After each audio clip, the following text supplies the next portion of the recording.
And give my concluding remark. The discussion on urgent public importance on the topic of unemployment in our state. Sir, first of all, I want to thank you for giving sufficient time to our honorable members to express their feeling, their mind, and I thank the honorable members who had initiated this discussion, Srimati Nagaland Assembly, Dr. Yome, Sri Wangpang Kunyak, and others, and all the participants who participated actively in along our Dr. Nisadu Kapo, our Damjan member, Nemne Simemokikon, Ian Manin, and as this issue is a burning issue, and it shows that we all are concerned for our youth, because our youth is our future, our hope, and therefore their well-being is our concern. However, where we have constraint, and that's how we have to put our mind together to make a better situation for our youth. As mentioned, the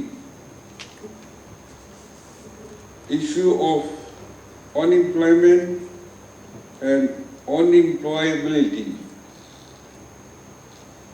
I urge the Employment and Skill Development Department to examine these matters in detail and submit to the government so that we can better appreciate the ground realities and take corrective measures. And I also want to, as mentioned, request and appeal that the mindset of our people should be changed. To be more honest and to change for the better. Because in our society, many things have gone wrong for our circumstances which we have come across. And our people are only looking for government jobs, white-collar jobs. Unlike other societies, we don't talk or we don't discuss too much about economy of our people, the state, the family, and the individuals, and are dependent on the government job is too much. And as rightly mentioned by Mrs. Ekani Jagalu, government jobs are saturated. And that's why the registered unemployment registered book recorded tells us that it is a serious concern, and that's why it has become an urgent public importance which require this serious discussion. Now, we have to make a correct census. All these years, when we look at the growth rate decadal growth rate, it does not convince us. So much variation. Country decadal rate, I'm repeating once again, is only about 20%. But the state decadal growth rate is more than 60%. That is not realistic. 2001 census and 2011. Decadal growth rate got a minus decadal growth rate. Population is less by about 1 lakh people. So that reveals that something is very wrong with our mindset and not correctly enrolled, recorded. Our household, our electoral roll, our ration card, our school enrollments, and even we talk so much about government ghost employees or even proxy teachers and other employees. So this shows that the whole public will have to change and become more honest and change our mindset. Employment, if it is ready-made, or if we are a rich state, having our own resources, that is one thing.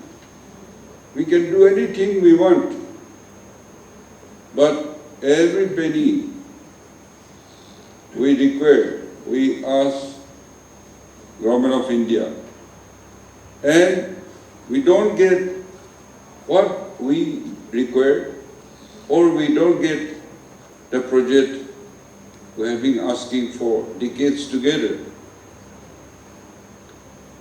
And when we talk and we see the record of 70 plus live registered in the employment exchange, it is a big concern. And like forest guard recruitment, 150 posts and more than 20,000 applicants against 150 posts. That is not manageable. Now police recruitment, there will be many coming, even more than that, because it will be recruiting more than 100 vacancies. I think they are proposing 1,200. So that means not to call the interview in one location. Since we are trying to recruit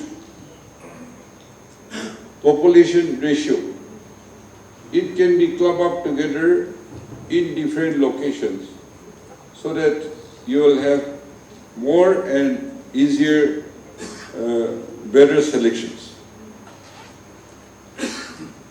And then, when education, educated unemployed, and the live register, the data which Himna Long read out also, 2019-20, the unemployment live register was about 25.7%. Then maybe to COVID, 2023, it came down to 4.3%. So that much variation should not be there. 2023-24, it has gone up to again 27%. So that is not possible. And many people who are employed also to get a better job, they may be applying also. That's why all these accounts, we have to make a correct assessment.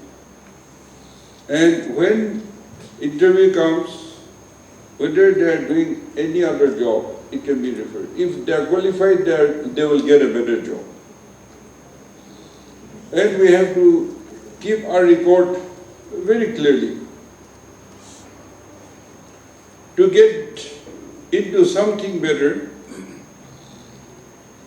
in all the district, on also GOI ministries, training institutes are everywhere today.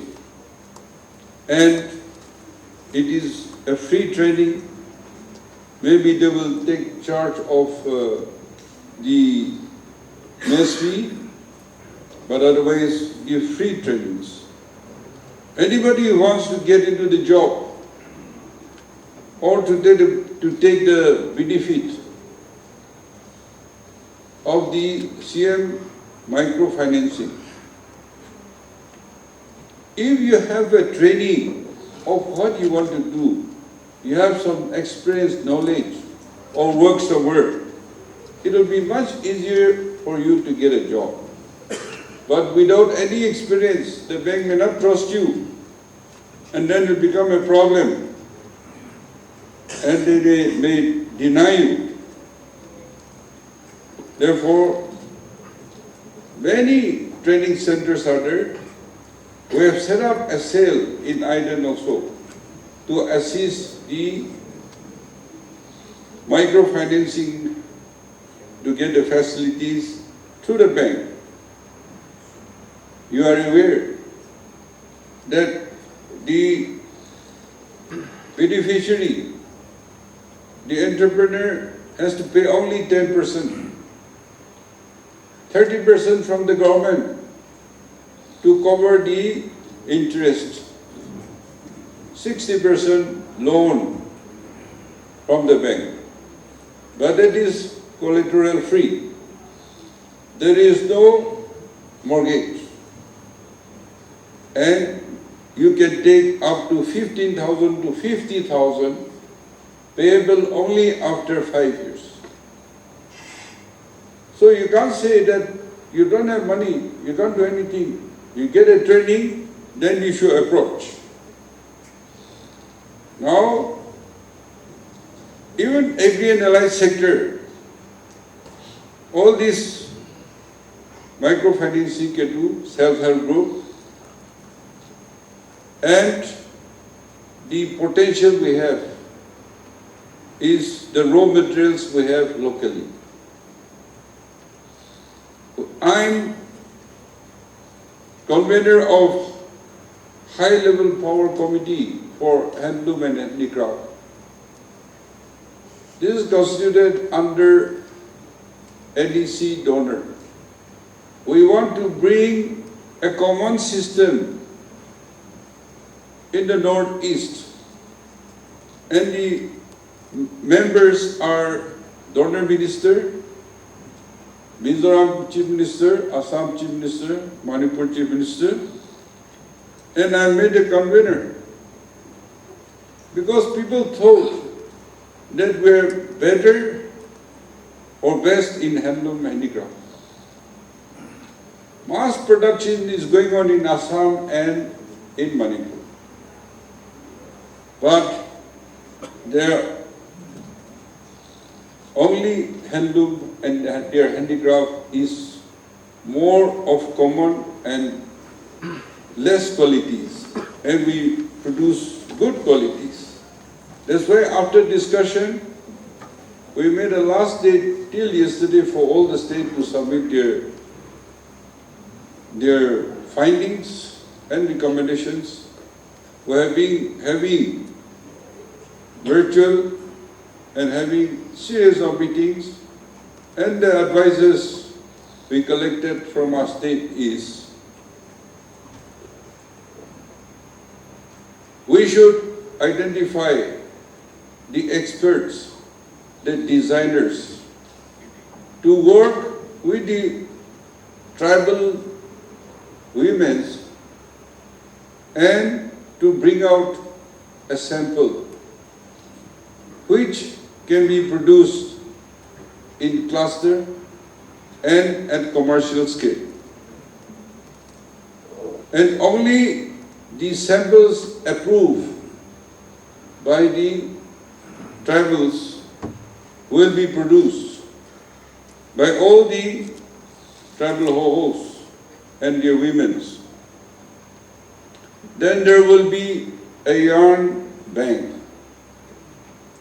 Quality yarns, price control, and it will be sold to the waivers. And quality production, and then cooperative societies or self-help group, so that you can obtain to purchase yarns at control rate or sometimes subsidized rate.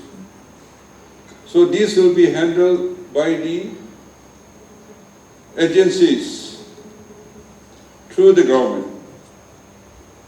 And then our marketing channels. You buy, you produce with light sample, then buy back and it will be sold in the market. You saw many varieties during the Hornbill Festival or other souvenir shop. But uniformity, quality and pricing are different.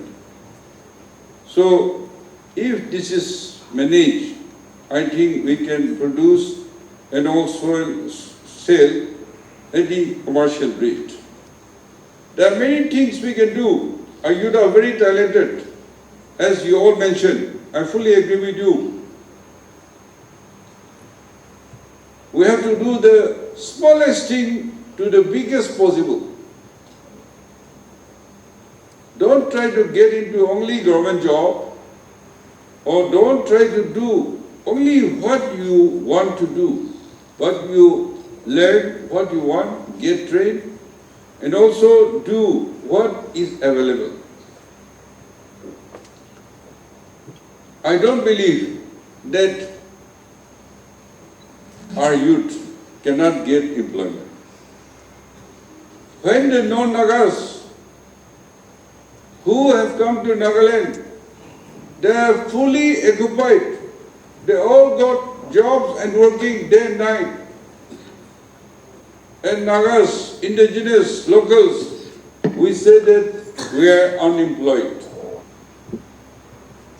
Now even in the advanced countries, we travel a lot, but they do everything.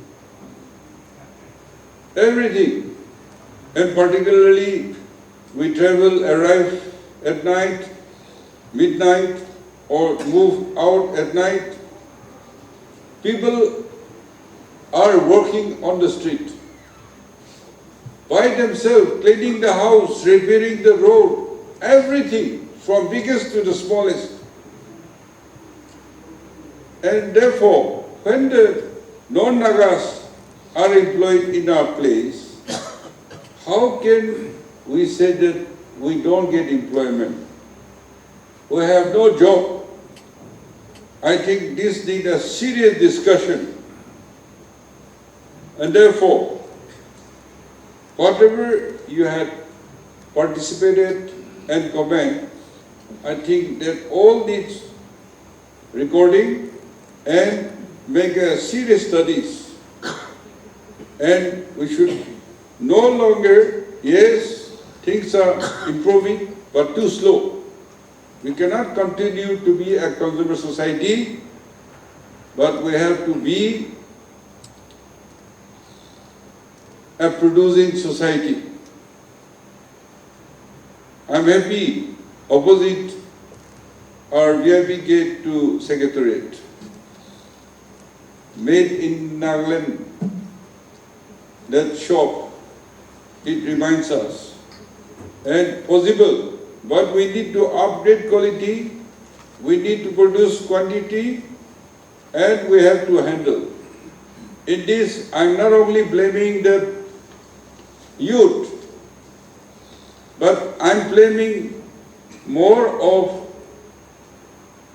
ourselves, our officers who are in charge, and even the parents.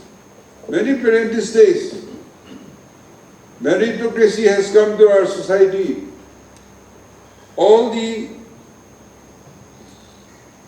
officers through NPSC, competition exams, our clerical jobs are through NSSB.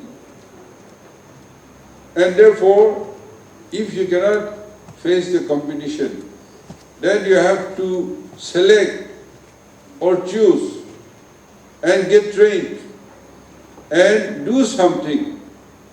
Otherwise, you cannot only depend on the government. So, I feel that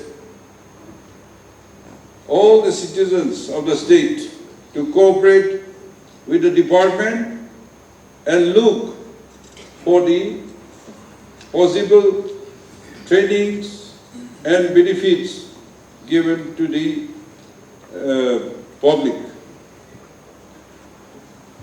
Now, these days, as mentioned by many, even Group D, the grade 4 post,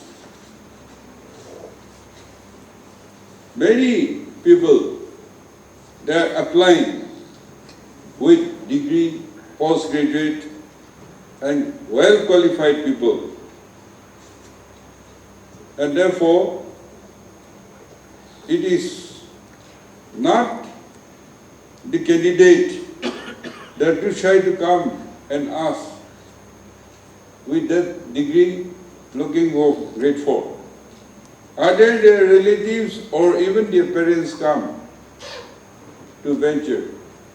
Means the mindset of getting into the government job. Because the people knows too well that when you get government job, you work or you don't work, you get salary.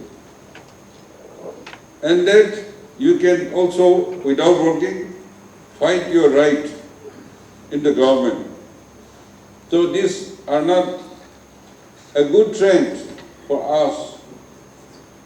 So I feel that we should change our mindset.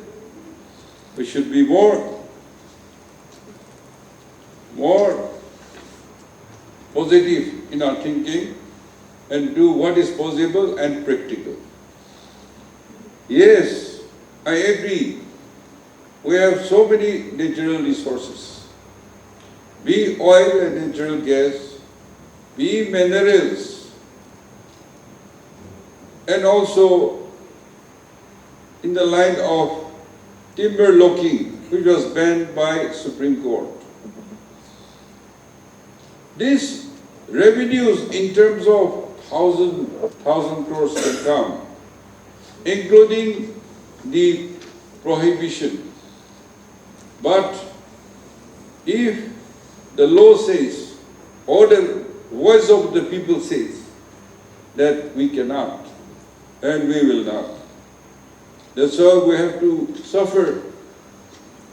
But for the alternative is more hard work and looking for alternative to survive. We have to, the government of the day has to take, and the responsibility of the citizens also has to come out. Now, the other one factor is Naga political issue, unresolved issue. This is also one thing which has stunted the growth because of extortion, kidnapping, Not everybody, but some and many,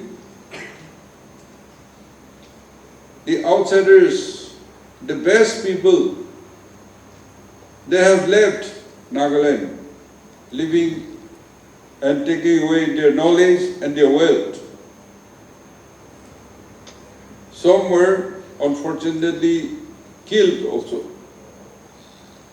And the atmosphere is not conducive.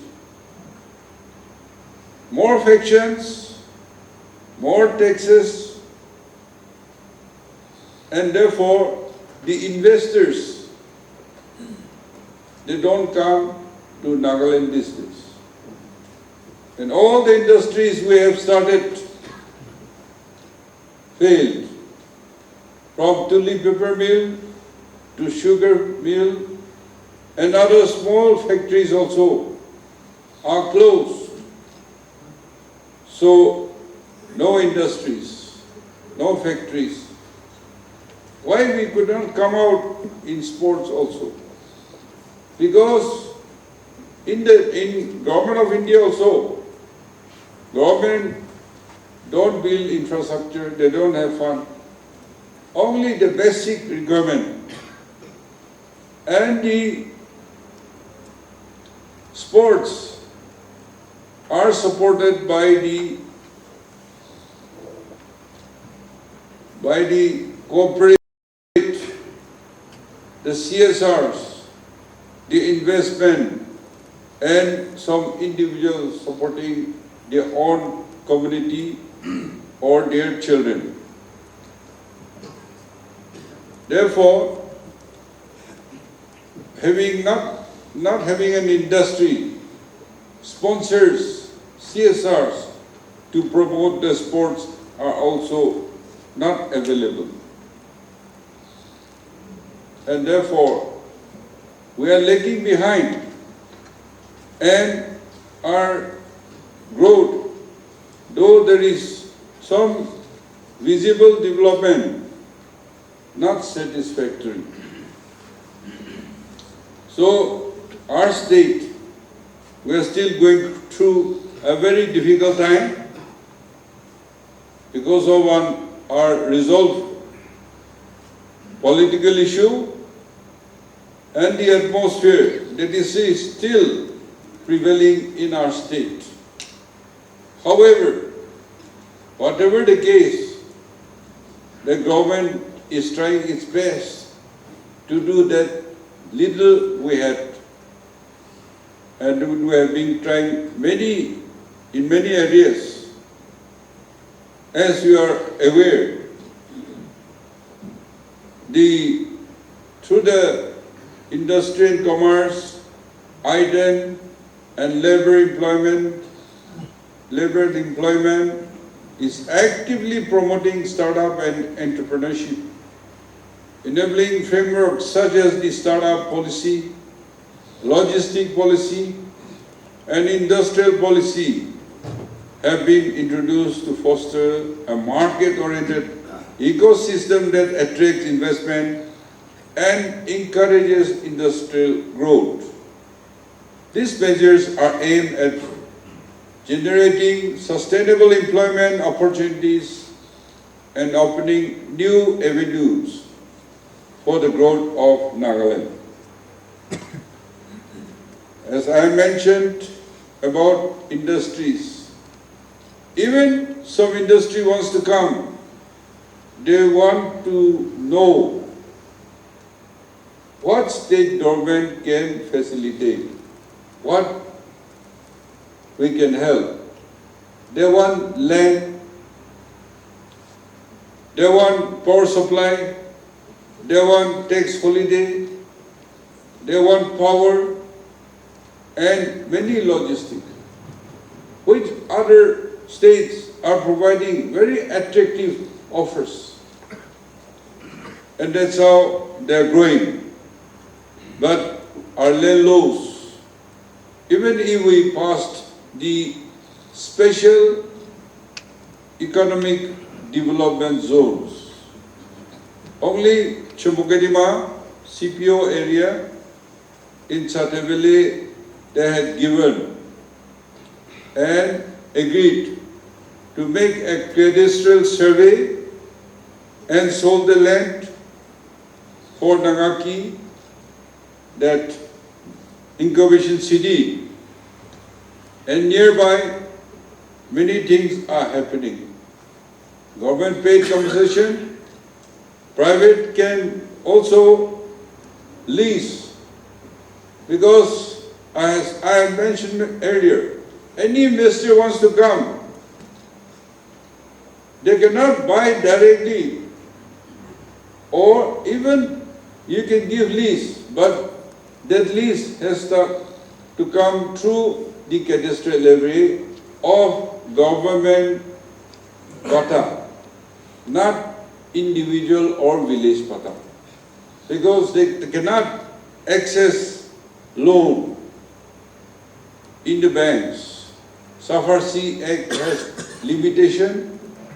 It is only for the locals and mortgaging the land. But for big industries and investors coming from outside, it is different issue. It has to be a cadastral survey. As you are aware, Government of Nagaland has introduced series of flagship initiatives to promote entrepreneurship, skill development, and access to affordable credit. I just mentioned about CM micro financing initiatives up to 15 to 50 lakhs, and so far 1,887 beneficiaries with projects worth 129 crores have been supported, particularly in tourism, livestock and entrepreneurship sectors. And strengthening access to credit in the annual credit flow has been increased by 1,500 crores, taking the annual credit plan to 2,736 crores. Support through CGTMSE ensures collateral-free loans, fostering a sustainable credit culture. The Credit Summit of 2024 played a key role in driving this expansion. Complementing these measures, the Nagaland Skill and Entrepreneurship Development Mission targets gainful employment of at least 5,000 youth annually. 5,000 youth annually. Through the skill portal, candidates can access training, loans, and career counseling. The mission offers both entrepreneurship loans and skill loans, covering trainings, food, and accommodations, with repayment starting only after job placement.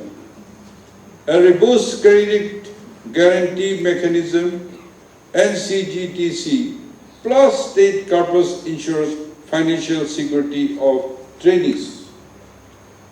These are some of the initiatives already in execution. Together, this initiative aims to reduce dependence on government jobs, build demand-driven skills, and create a vibrant ecosystem of entrepreneurship and skill professional within and beyond our state. Further,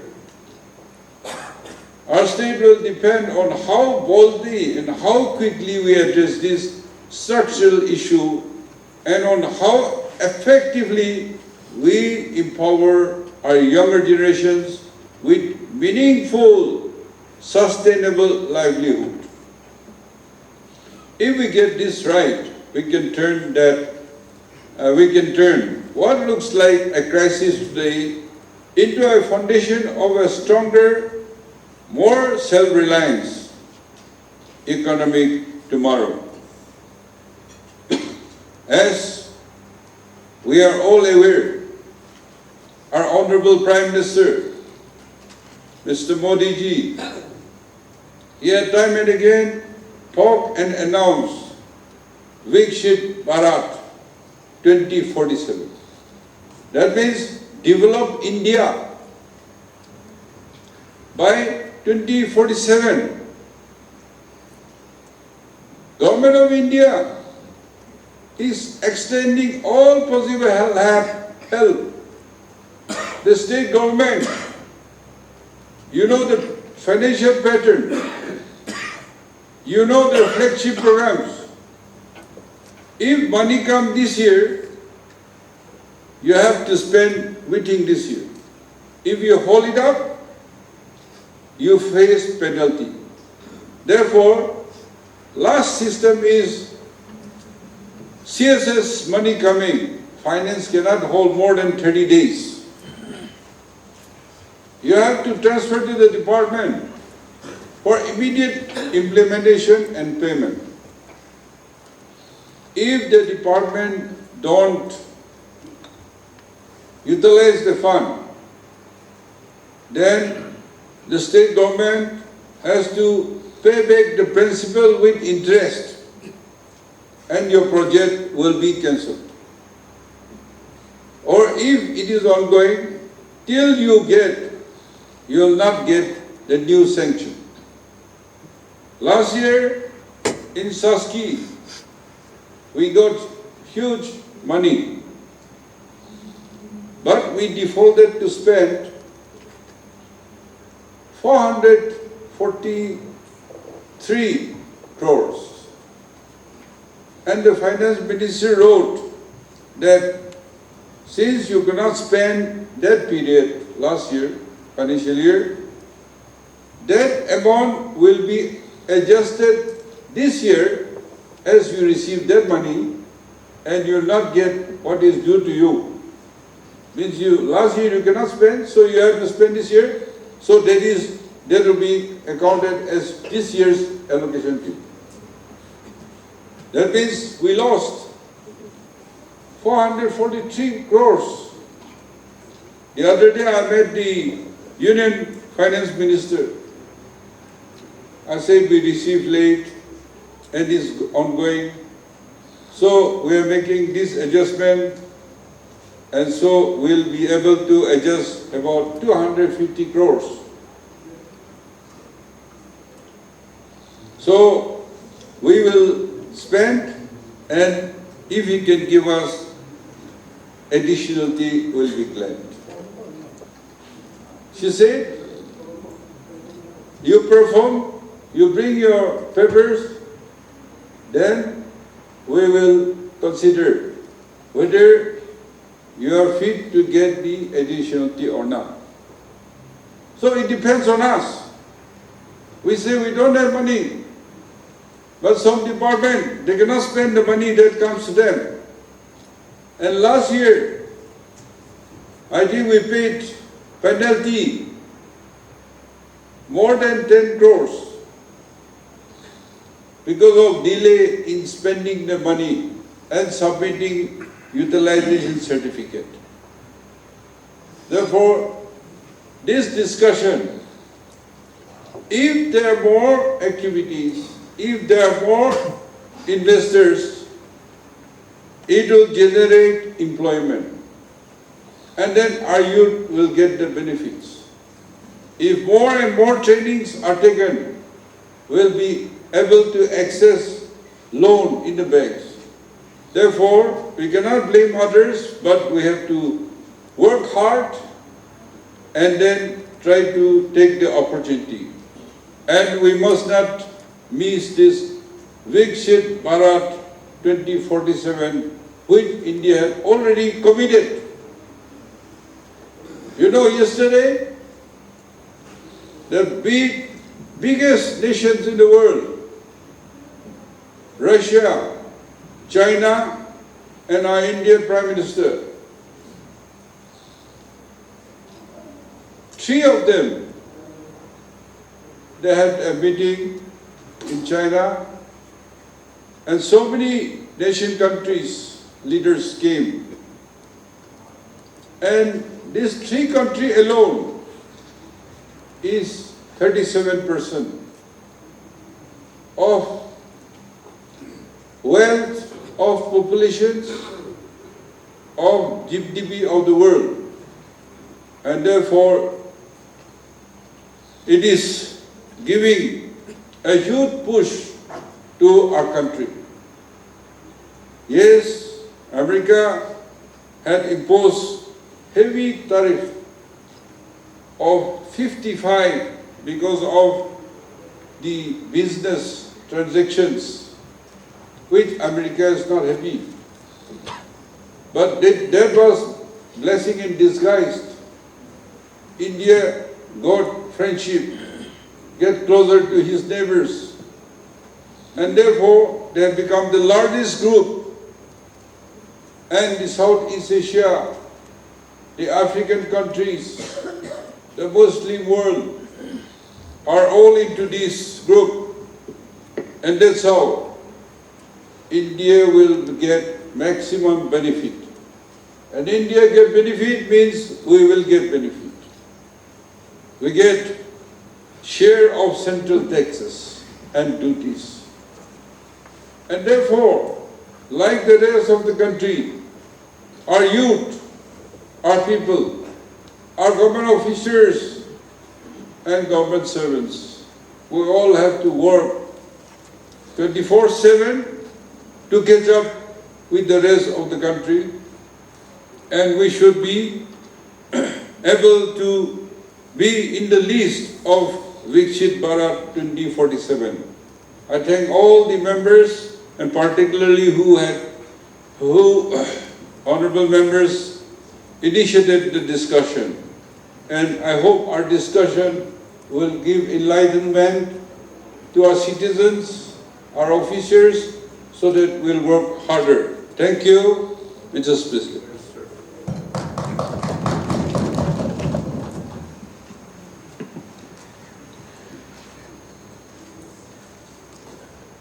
Thank you, Honorable Leader of the House, for your concluding remarks. With that, I would like to thank all the honorable members for your participation on the pertinent subject matter of employment. I hope that the government of the day will come up with progressive policies to address the matter as urged and highlighted by all the participants and passionately addressed by the Leader of the House in his concluding remarks. Once again, I want to thank all the honorable members for your participation. With that, we have come to the end of item number 9. We have transacted all the business listed for today. But before I conclude, I would like to make 2 small announcements.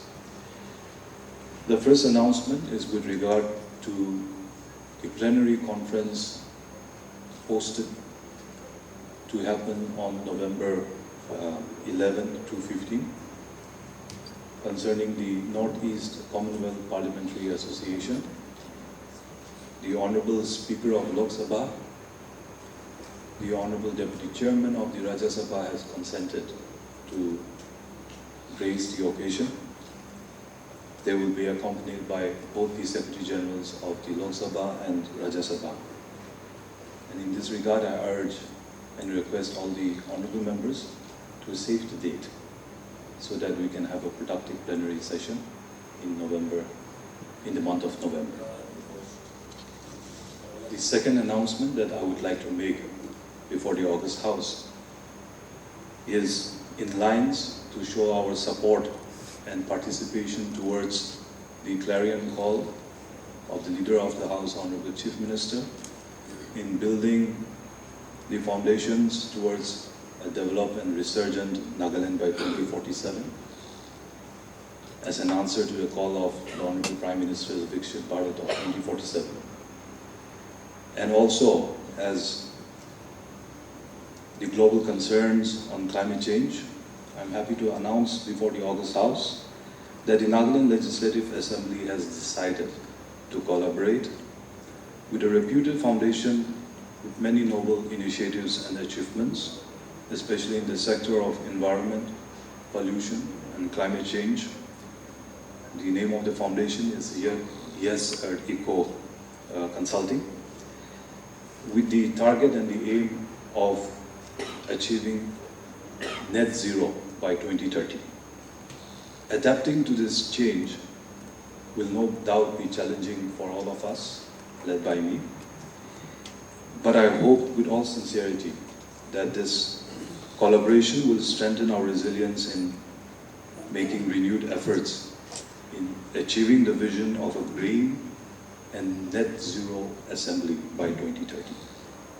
In this regard, I urge all the honorable members, led by the Leader of the House, Honorable Chief Minister and Deputy Chief Minister, in continuing the support towards the Assembly Secretariat to ensure and to achieve a self-sustaining, progressive and net zero assembly, green assembly by 2030.